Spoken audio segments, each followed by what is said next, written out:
Hey guys, join my wife and I as we review One Piece chapter 1157. Are you ready? I'm ready. Okay, let's get into it. So, the chapter title is called Legendary Bar. So, the Rocks pirates have been causing chaos for the past few years and have been establishing a holdout on Pirate Island. King Harold hasn't been getting anywhere with trying to join the world government, partly due to his sense of justice clashing with the government's twisted injustices that he sees.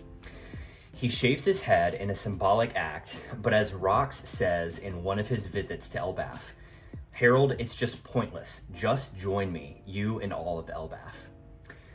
Harold and Ida still refuse Rocks because they know that Rocks is trouble. We come to find out that this era is the first time that we see giants willingly joining the Navy in an effort to ease relations with the humans. We see a young Garp, Sengoku, and Atsuru debating on whether or not recruiting giants is a good or bad thing for the Navy. We also get introduced to the Admiral Kong as well. The last few pages in the chapter revolve around the Kuja pirate captain and most beautiful woman alive, Shakuyaku, leaving her pirate crew. Where does she go? Well, she goes to Full Lead Island, also known as Pirate Island, to live near under the protection of the Rocks pirates. There she sets up a legendary bar that constantly had a month-long waiting list. It was that popular in the whole world. And it is in this context that we finally see the world government wanting to kill Rocks.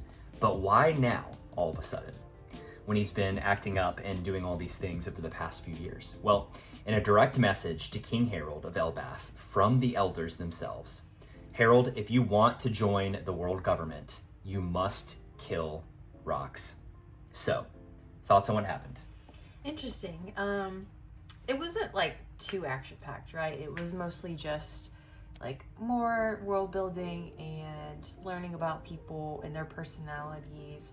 We see that Gloriosa joined Rocks Pirates. It appears because she was like chatting it up with Big Mom or whatever. Yep. So it seemed to there seemed to have been a transfer of power, right? So Gloriosa, power, a little bit of time passed. Yeah. So it says that she basically followed her heart.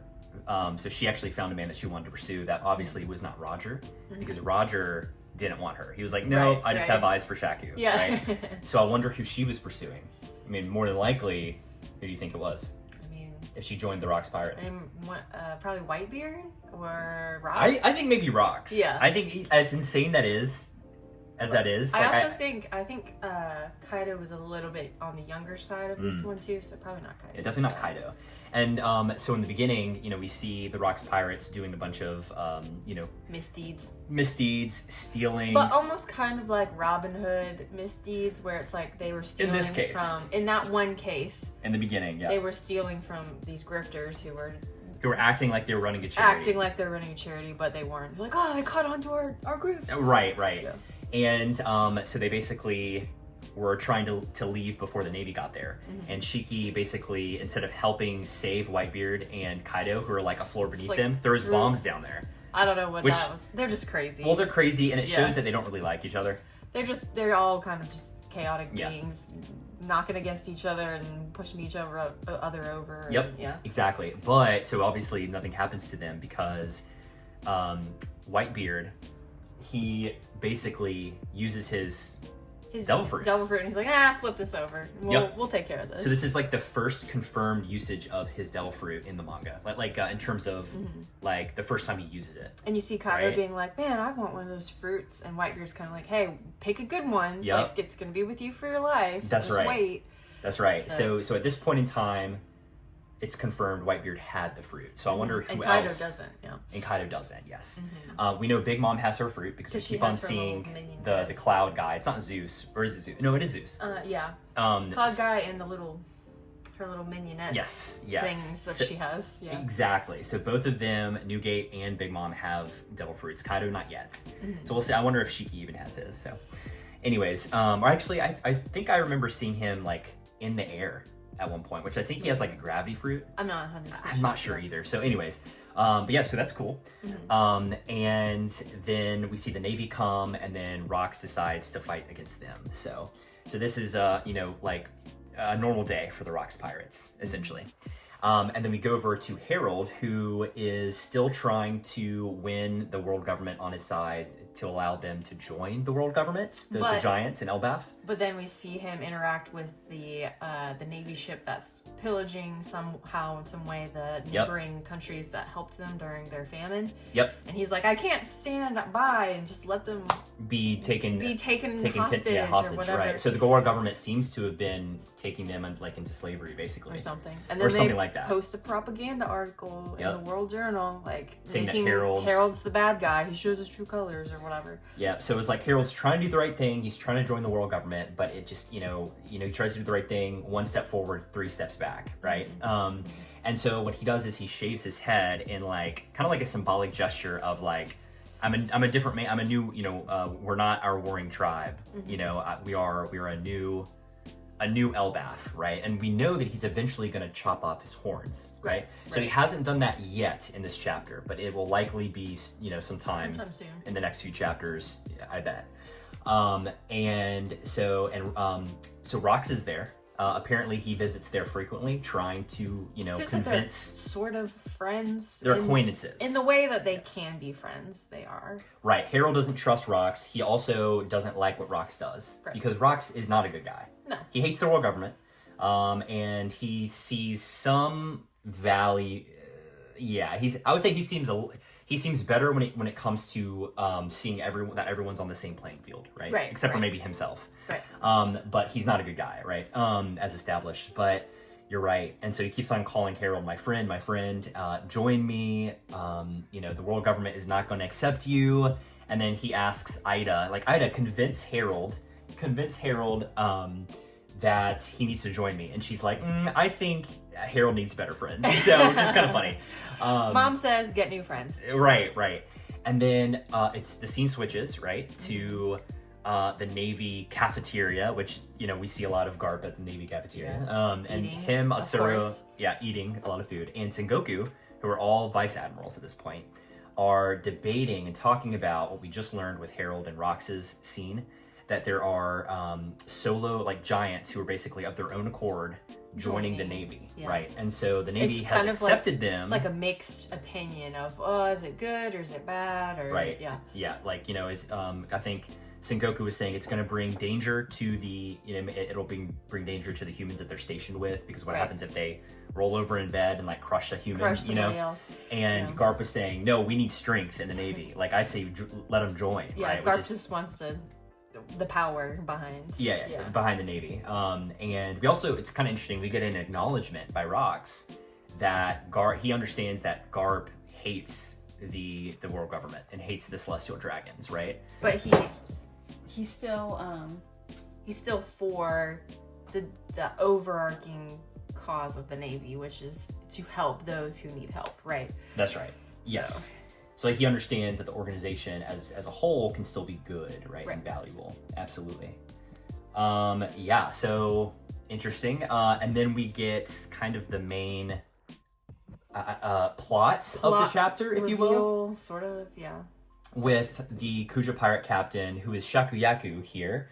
I'll credit the artist in the caption or in the description of the video. And she basically cedes her position over, and it's made world news, right? Because she's the most beautiful woman alive, and everyone idolizes her. Everyone's sad. They're like, I'll never see her on the seas again. Right? Some of the pirates were like, she was the only reason why I became a pirate, so I could see her, you know. But seems like she's in some hot water. Yeah, so she needs protection. Yep. So she goes to Pirate Island. And then she basically says, can you guys protect me? Why do you think? I know we've talked about it before we started the video, but I mean, obviously someone's after her. Someone's after her, sure. And as powerful as she is, it has to be a big bad someone. So yeah, probably someone in the Navy / world government. Okay. I would assume is after her. I would say, I think that and I've heard some people talk online that it might be that a celestial dragon wants her, essentially. She's hiding from him. And yes, right. And I think that's definitely possible. So like, unless there's some emperor at the sea that we haven't heard about back then, right? That's probably not a player. I would assume, but yeah, probably not. But who knows? So she goes to Pirate Island because she feels like she can be protected there, right? But she makes a distinction that she's not joining Rox's crew. no, she's just there under protection for a while. So what does she do? She opens up a bar.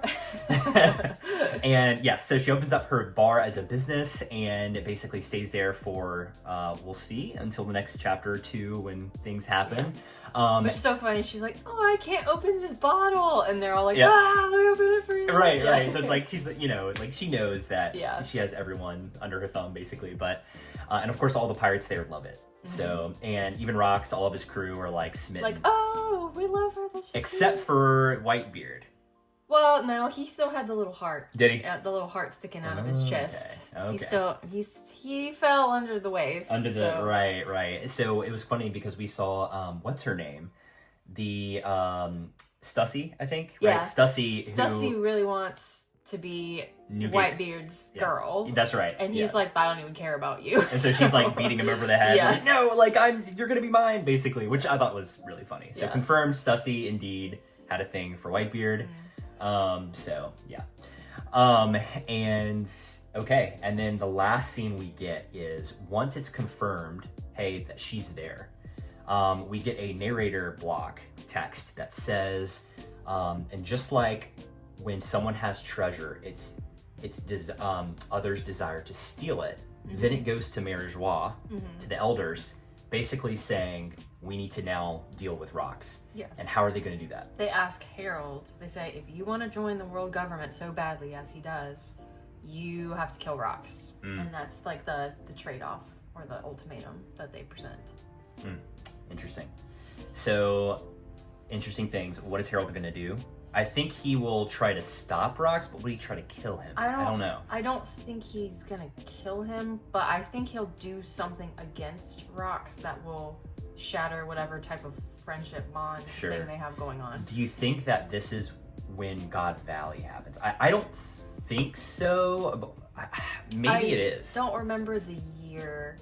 They said something about like 46 years ago, so I would have to look up when God Valley happened in that. Because Baby Shanks is what I think it's confirmed. I don't know that. I think the Rogers Pirates find and take in Shanks at God Valley. Yeah, right. God Valley. Yeah. So I wonder, because I don't think he's 46 years old yet. I think he's in his like early 40s. But who knows? Who knows? Really? I'd have to look up a graph we'll have to look up. Yeah.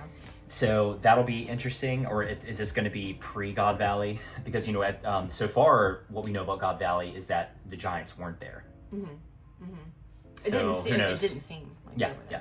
Regardless, I think that one of my predictions is that we're going to have several more chapters of the flashback.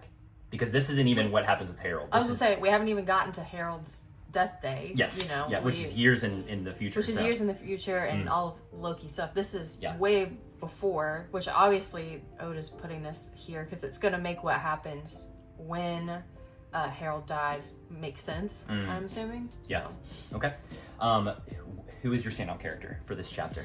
I mean, I like Whitebeard. I think he's kind of... I was going to say Whitebeard too. Okay. Well, why were you going to say Whitebeard? He seems like a chill guy. Yeah. He seems like a pretty chill guy. Sure, yeah. I was going to say because we get to see his earthquake fruit. Yeah, that's true. In this flashback. That's true. So, I mean, not a great reason, but like, I'm a simple guy. I like fights and action. Fights and action and...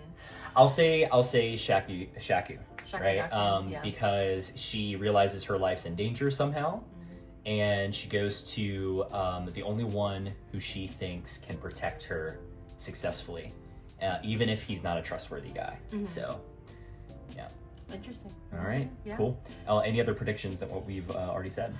I can't think of any off the top of my head. This was more of a just like an info chapter, not as much, too much exciting plot devices. I agree. Perhaps. I agree. Maybe. Well, then I guess we'll have to see what happens next chapter. Yes, we'll see. Awesome. All right, guys. Well, that does it for our weekly One Piece chapter review. Thanks to all of you guys, always for supporting the channel. And tune in next week for our review of next week's chapter. Thank you, guys. Please like, comment, and subscribe for more. Thanks. Bye. Thank you.